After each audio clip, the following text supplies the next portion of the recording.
welcome. Patriot Radio News Hour. Joe and Jason on this Tuesday. I hope it finds you well out there. Our toll-free number, 800-951-0592. The website at allamericangold.com. And, of course, the physical delivery of wealth insurance, gold and silver.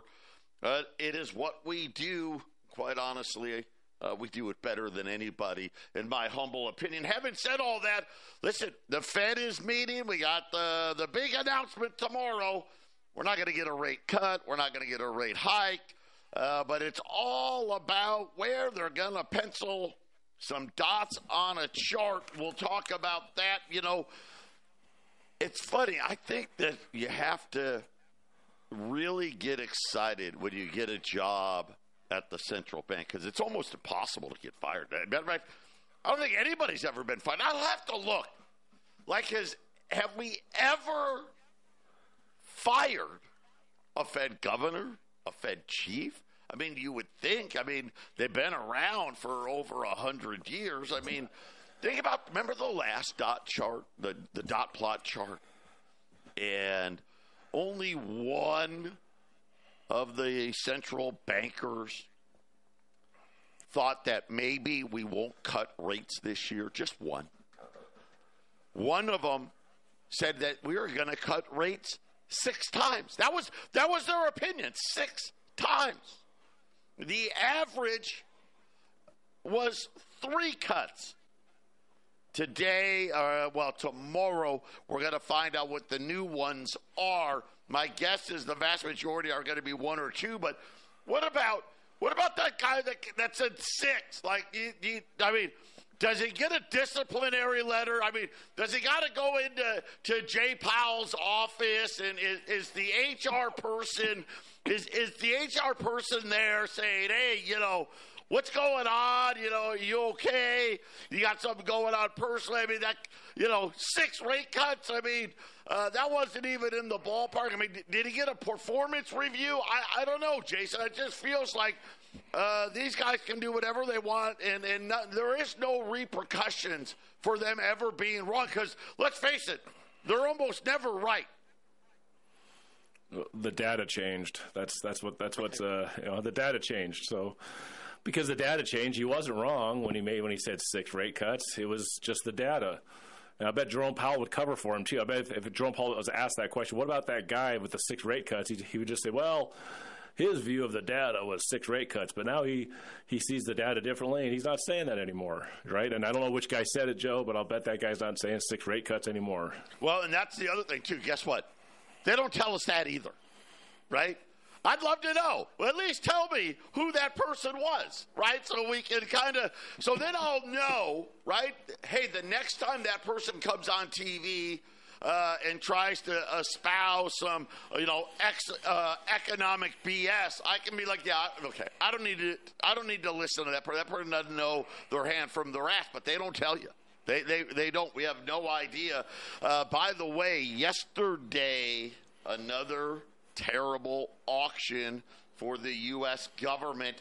This was a 3-year auction, $58 billion, and it just wasn't pretty. We had another big tail, which is obviously bad, right? Tails mean, hey, what you think, what the paper markets, what Wall Street wants the price to be. People were like, yeah, no, I'm going to need more than that. By the way, and this is a small, it's a small auction, $58 billion. B, it's only a 3-year note, so that's not, as far as longevity, that's not that long. The first tail since April, the bid to cover, way down on bid to cover, and this is something we're seeing, right? This happens now every single month. It's just stair-stepping down, these gradual stair-stepping down. And what does that mean, bid to cover? That means, well, how many people even put in a bid to buy the auction? The internals, they got this may have been the best part of the report, still wasn't good. Indirects only took down 64 of the auction. The indirects took down a very low amount, and the dealers were stuck holding 20% of this auction. Jason, that's a 30% increase from what they normally have to take down in these auctions. It's just another sign, again, the overwhelming amount of debt that's coming out. And remember, the Treasury's already told us in August, all of these auctions go up in size, right? All of them are going to add. They're going to add, $1 billion here, $2 billion to this one, $3 billion to that one. And unfortunately, I got news for you. Guess what? In December, they're going to have to do it again. And who can blame them? I mean, anyone with half a brain, even in the traditional, mass media, watching market, can't be too sure about inflation. They got to be looking at it and not sure, because the Fed doesn't seem too sure about anything either. And 3 years, where could we be in 3 years? We could have the market crash, rebound, inflation goes berserk, and we could be at 8%, 9% rates, and you bought all this 3-year debt and be sitting on it for another year losing money. So it's 3 years might as well be 10 years or 20 years, Joe, because of how fast inflation could eat you alive by buying 3-year debt. The only debt that seems like would have any draw should be that really short-term, days, weeks, months, maybe 1 year. Who'd buy anything more than a 1-year Treasury with what could happen in the next months and years? It's going to be a wild, wild ride, right? The year of chaos. We'll be back right after the break.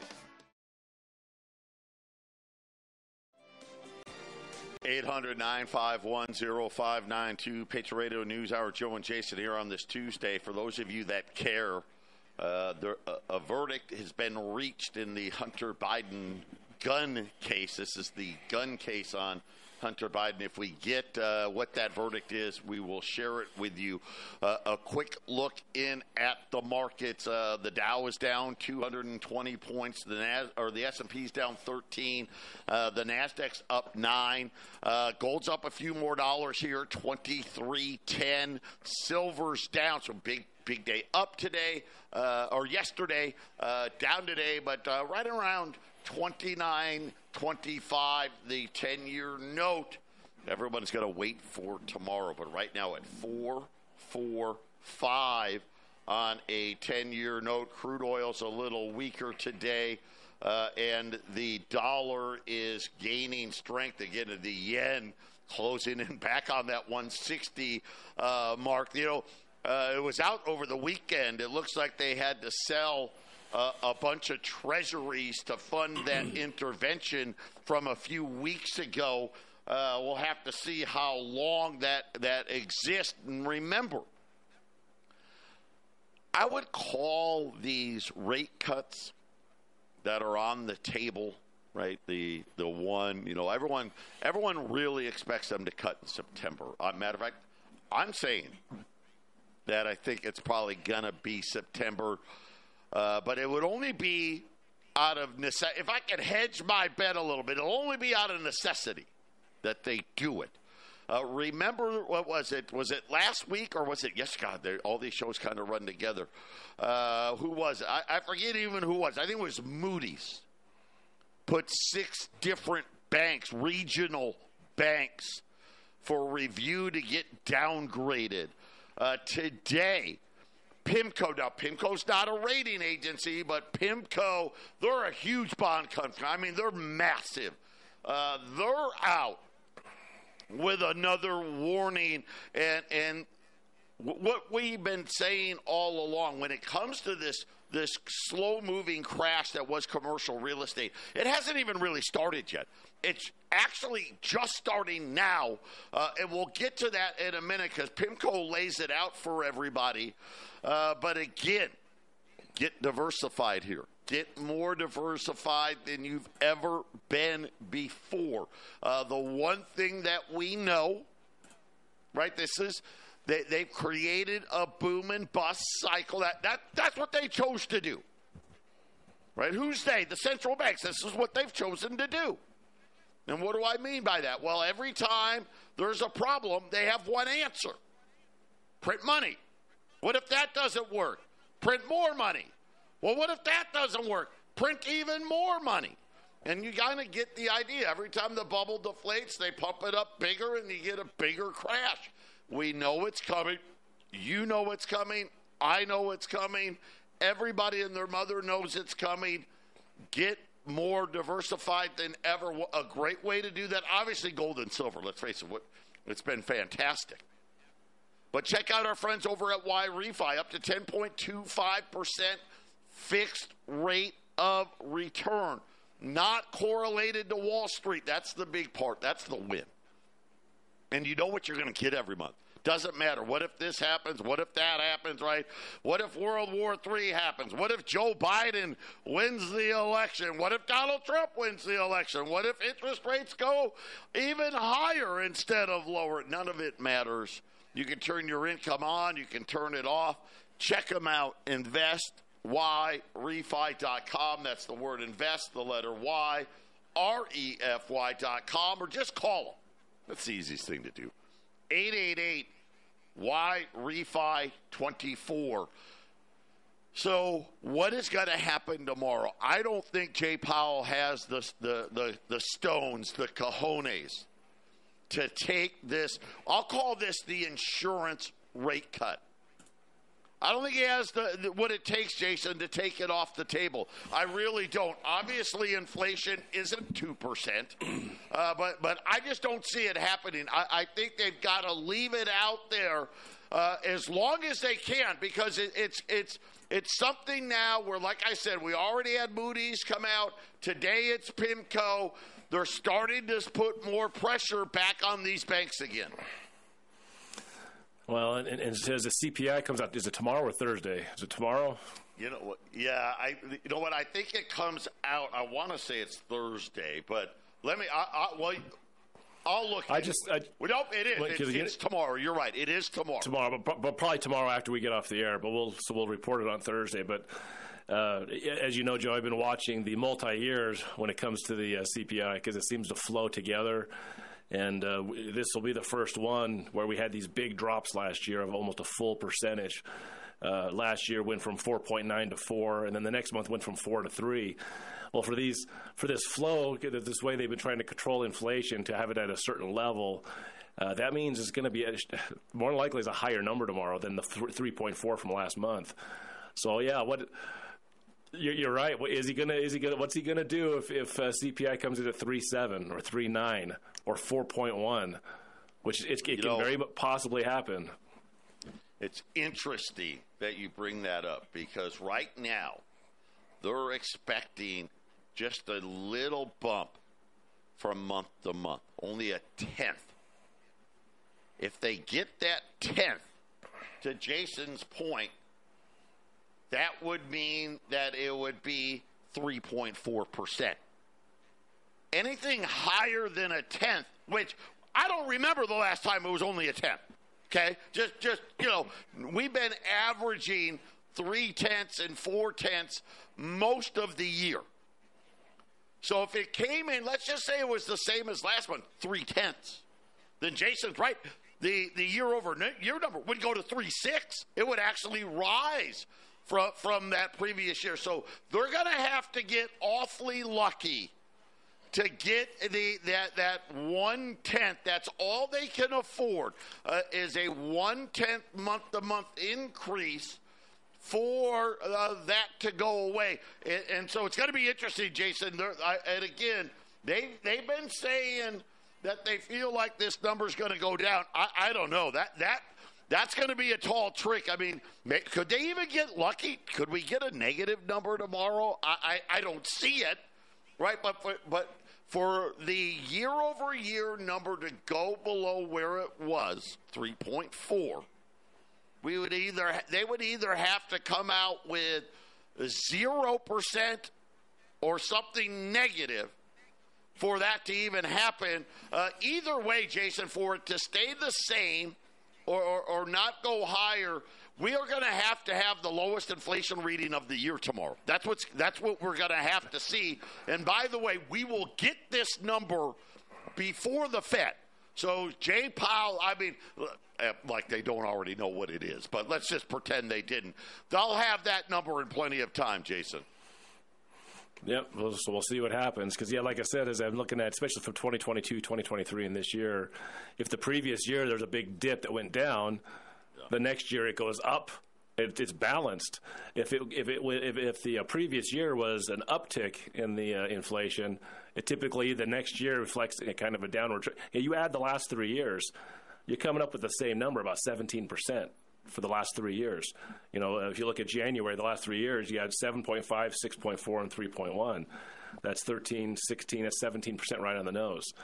So those numbers, this is where you think the Fed is actually scheming this, because it's very balanced when you look at it every 3 years. And so the last 2 years is 8.6 and 4.0. So that's 12.6. So to get that 17%, you got 3.4 coming at least minimum. Just like you were saying, Joe, it could go up a little bit. So we'll see. But last year it went from 4.9 down to 4% coming into the May number. So it seems to me that this is going to be a bigger number, Joe. That's what it looks like, and I think that's going to happen the next couple of months. And what is the Fed going to do then? Yeah, that's going to be this, and that will definitely cause some problems out there, and I'm wondering if this is why we're starting to get this slew of news focusing back on the regional banks. PIMCO now says very high concentrations of commercial real estate loans. The real wave of distress is just starting.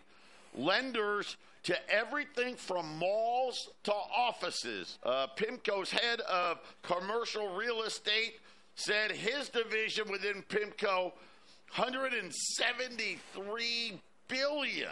So listen, these guys are enormous.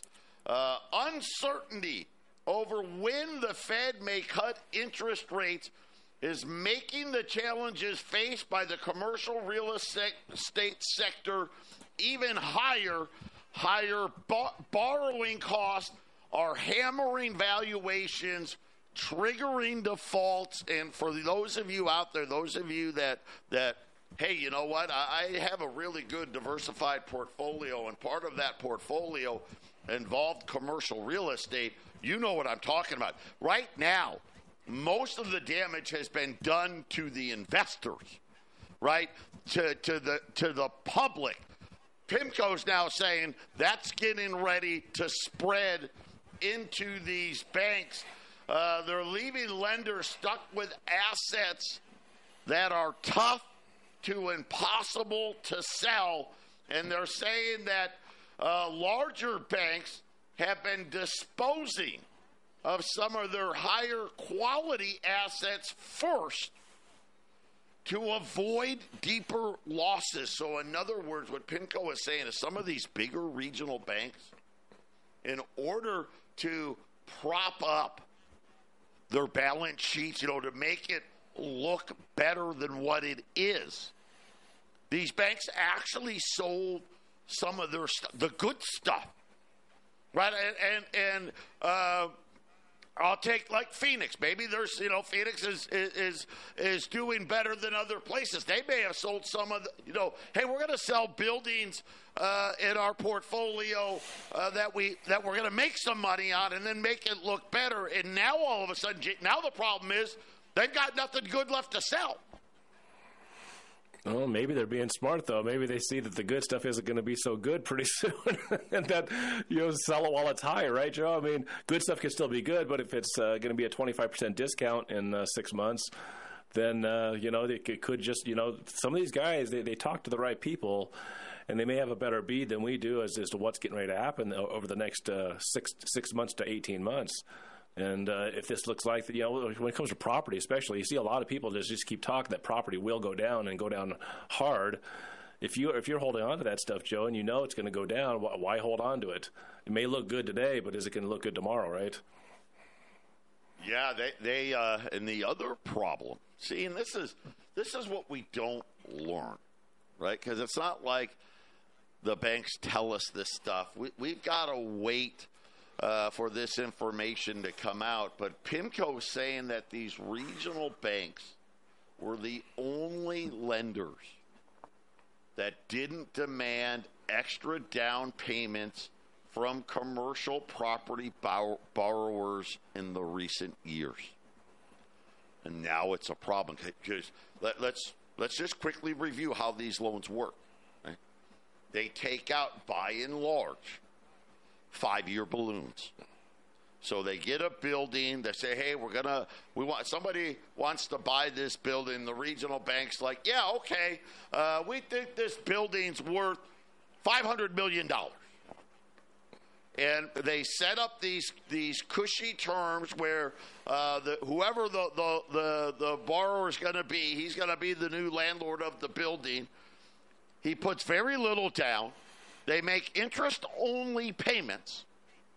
And then at the end of the 5 years, the idea is, well, the building became more valuable, we refinanced it. Right? And we borrowed even more money. Well, now the problem is that they didn't put anything down. The building's empty, and it's lost half of its value. Yeah. PIMCO kind of laying it out today. We'll be back after the break. 800-951-0592.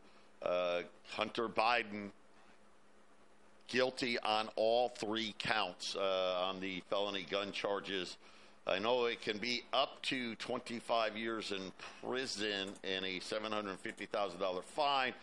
Don't know what it's going to be yet. The judge has excused the jury, but guilty on all 3 counts for Hunter Biden.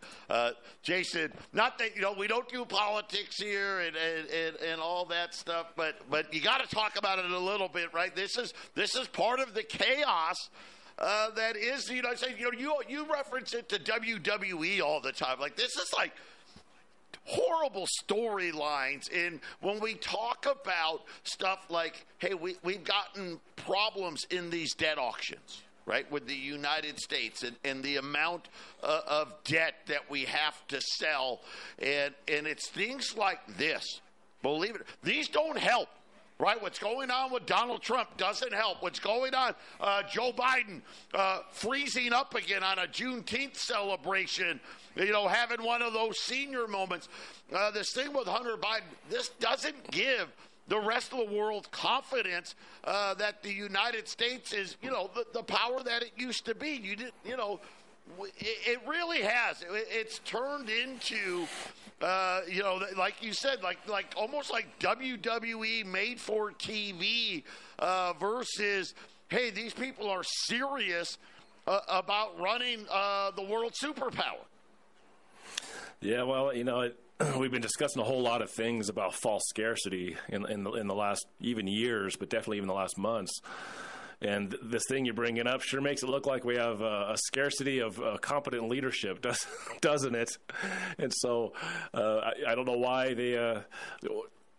Normally this stuff is just brushed under the rug. You do hear about it, but this is, they're showcasing this. They're showcasing these trials. They want everyone to see it. They want everyone to feel it.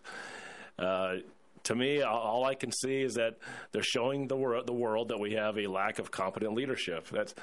We absolutely have a lack of competent leadership, but this seems to be the story. Hey, the president's son is convicted of gun felonies, and Trump is being convicted of this and this and that, and I don't know, Joe. I guess when things start to go sideways or things start to crash, this gives them a good thing, another finger to point it at. The Feds doesn't want anyone, the central bank and the bankers and the corporatists that run the monetary system worldwide, they don't want anyone pointing the finger at them when things go bad. They've got so many things lined up to point their fingers at, Joe. No one's going to blame the central bank when all this stuff goes down. Are you kidding me? It's wall-to-wall coverage of Joe Biden's incompetence and his son and his drama and his soap opera, and then Trump and his soap opera and his court cases. Nothing's going to happen to these guys, but it sure takes a lot of attention off the actual choices and the history most importantly, the history of what a central bank and what a corporatized government does to the people. So it's good that you bring it up because it falls hand in hand with exactly what's going on, which is a big, huge diversion away from those who are actually causing the problems. And again, it's not just at the highest office, right? We're seeing it at the central bank. How many people are now openly criticizing how the central bank and Jay Powell, Janet Yellen, and what they have done? John Williams, who's the head of the New York Central Bank, people are leaving en masse. And I'm talking people at the Central Bank of New York are leaving en masse with this guy. Jason, I'm just going to say this. Remember, it's the full faith and credit, right? It's that faith in the government, in the central bank. And right now, this faith is being tested. And everybody and everybody sees it. I mean, the whole world sees it. And of course, usually when this happens, the war drums and all that stuff go with it hand in hand. And you look at the ridiculous amount of money our federal government is spending. Listen, they took COVID. Here's what they did. They took COVID because they had a problem. And I don't care what anybody says. There was a major bond market crisis at the end of 2019. Major. You guys, again, you may have forgotten about it. But remember, every 48 hours, the Fed would go, we need to raise the they were having emergency auctions, right, to raise money. It's just a $10 billion problem. 2 days later, it was a $25 billion problem. There was a $50 billion problem, $100 billion problem. The states were broke. By the way, that's all starting again. Oh, yeah. Yep. And COVID, they covered it all up. And then guess what? Guess what our government decided? Well, let's just keep spending that same amount even when COVID's over. Right? And now all of a sudden, guess what? We're addicted to that amount. And Jason, even that amount isn't going to be enough. And it's no wonder the rest of the world is starting to question the leadership of the United States. Well, and that's a good example of the Hunter Biden gun thing you're talking about and Trump in the election.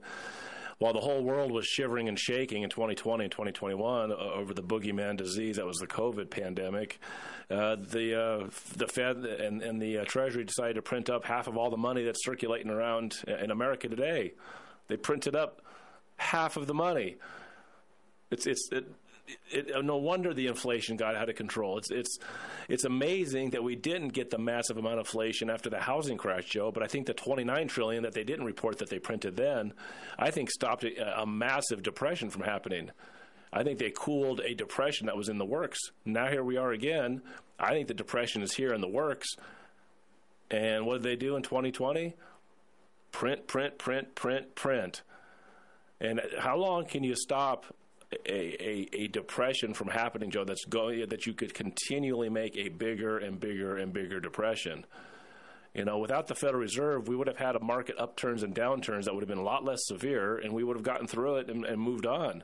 And we wouldn't need 9/11, and we wouldn't need COVID and all these other false emergencies and crazy election news and stuff to keep us distracted from the games they're playing. And there's a big reason this is all happening.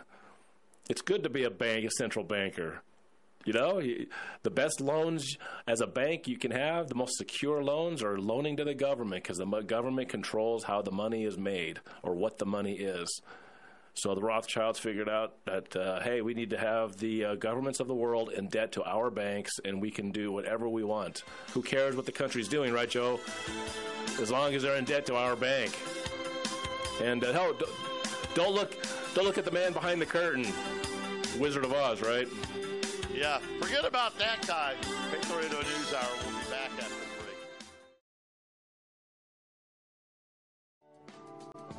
break. 800-951-0592. The Dow's down 230 now. Gold's up here. Like I said, gold's been up a couple, $2, $3, $4, $5. It's high about $7 or $8, but just hanging around 2,310 right now on gold. Got a nice special today, and we're looking at $5 liberties. These are the old ones, 1866 to 1907 quarter ounce. We were running the $5 Indians yesterday, Friday. But this one, listen, we've got 150, so it's a good amount. You know, a good amount of these. We got 150 of them, but it's all about price. It's all about price.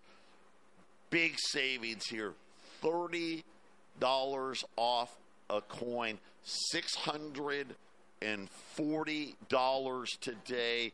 There no limit. You want to buy all 150? You're the first guy to call. You want to buy all 150? Great. You want to buy one? Awesome. But they're $640 at 800-951-0592. And don't forget these Silver Eagle rolls.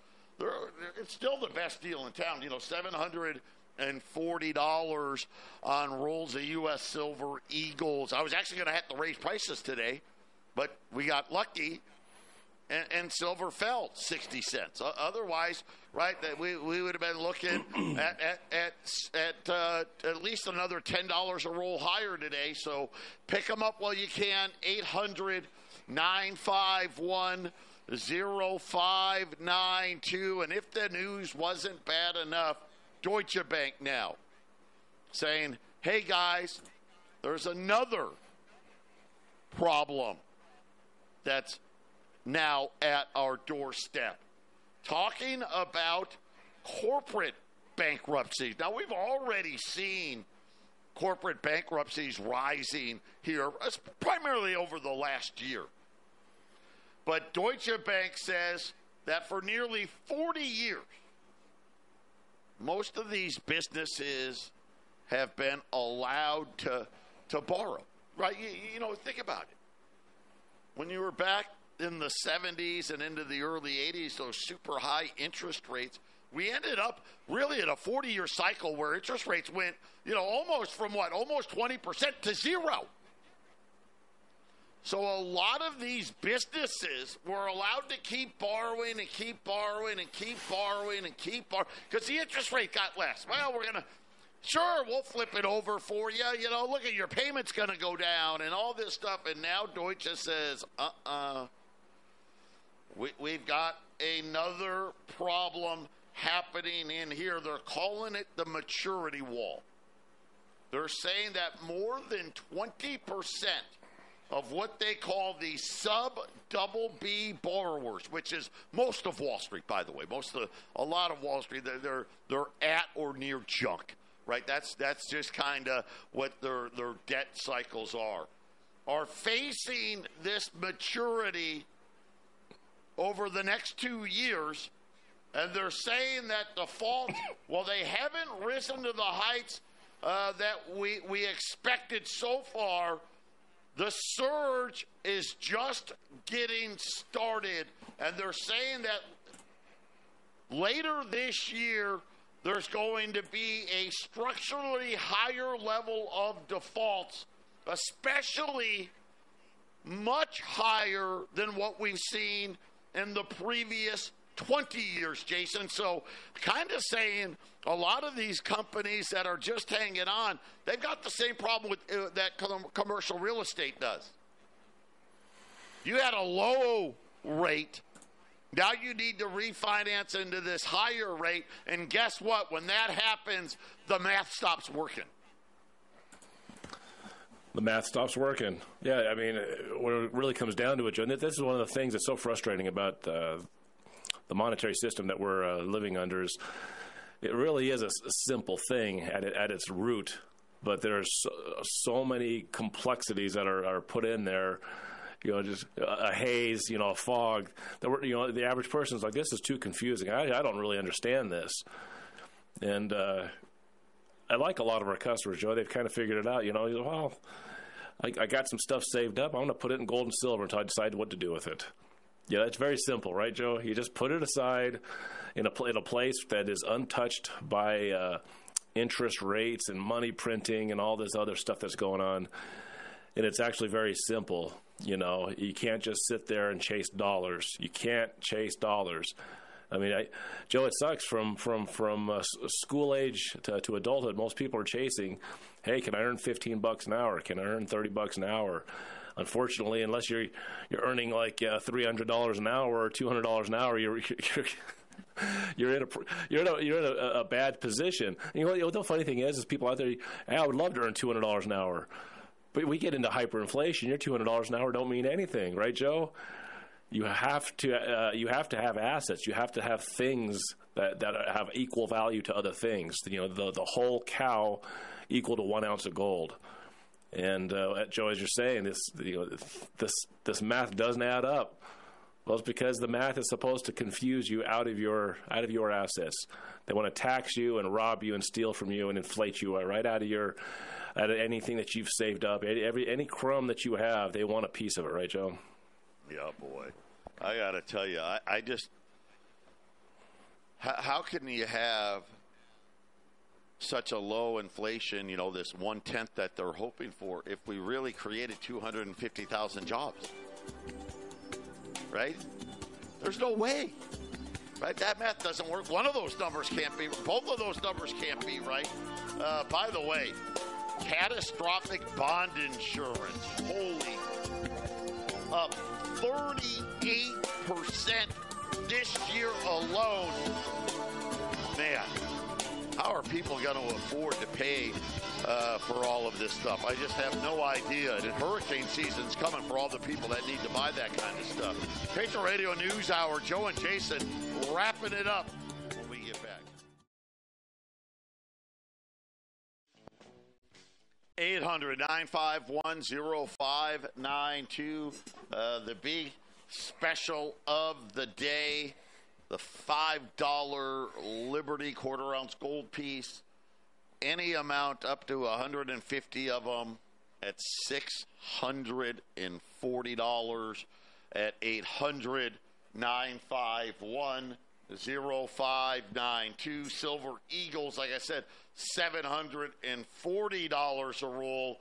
Now, General Motors now saying, yeah, the electronic vehicle sales maybe not going so well, lowering forecast on their EV sales. You know, this is another one of these crazy things. All it's going to do is drive up prices for everything. But don't worry, they're going to buy back a bunch of stock. So that should fix everything, right?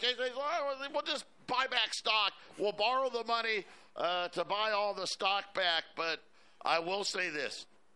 I'm hard-pressed to see a year-over-year decline tomorrow in CPI. I don't see that we go below 3.4 on the CPI print tomorrow, and I wouldn't be surprised to see a higher number. But again, I don't know. I'm not privy to the academic adjustments, right, that these guys continually make to all the numbers. But it's going to be one of those things. I think it could be a bumpy ride tomorrow if we get a hot inflation number. And I think at the end of the day, that's going to put a lot of pressure on that press conference and Jay Powell. So it's going to be interesting to see, are they going to still leave those insurance cuts on the table? I think they are. Not because they're winning the inflation battle, but because of exactly what Moody's, PIMCO, Deutsche, right, all of these leading indicators are saying, hey, guess what, guys? Yeah, these high rates, we're just going to have more bankruptcies. We're going to lose more banks. And sooner or later, you're going to have to start lowering. But you know what? Jason, how do you do it if they keep saying that we're creating, 250,000, 300,000 jobs, right? I mean, it really is. It's the craziest thing right now. stock buybacks. It should be there's something wrong with that. You got the U.S. Treasury doing U.S. Treasury buybacks. This way of just inflating a broken car. So you're in that car. I don't know if it doesn't happen as much with these newer cars, but I remember in the old days you have a car and either the tires going flat or the battery's going dead, and you're just trying to make it. You're just trying to make it to that place where you're going to be safe. That's kind of how this whole thing feels, Joe. I mean, that number tomorrow, if that came out 3.8, I wouldn't be surprised. 3.8, I wouldn't even be surprised if it's 4 tomorrow, but I think it's definitely going to be up. Nothing surprises me if it goes up or down or sideways, but to me, Joe, it's the way it's lined up. I'd say they got a higher number tomorrow. In fact, you were saying earlier that they believe that there would be a rate cut in September. Well, last year, the CPI went up in August and September last year, so that would be the time for the CPI to drop year over year, just in time for your rate cut in September. So most likely, what you've mapped out is going to be the most likely scenario. But the next 2 months, this number tomorrow and the number next month, I think we get back into the 4s by the next one, and the Fed's going to have to deal with that. Listen, I hope. Here's the sad part. God, I hope you're wrong. Right? I hope you're wrong, because that just means that there's going to be a bigger tidal wave of defaults, right? That the higher the CPI, the more defaults. And that's kind of going to go hand in hand. 800-951-0592. Jason and I, we're going to be back with the half-empty cup. Stay with us.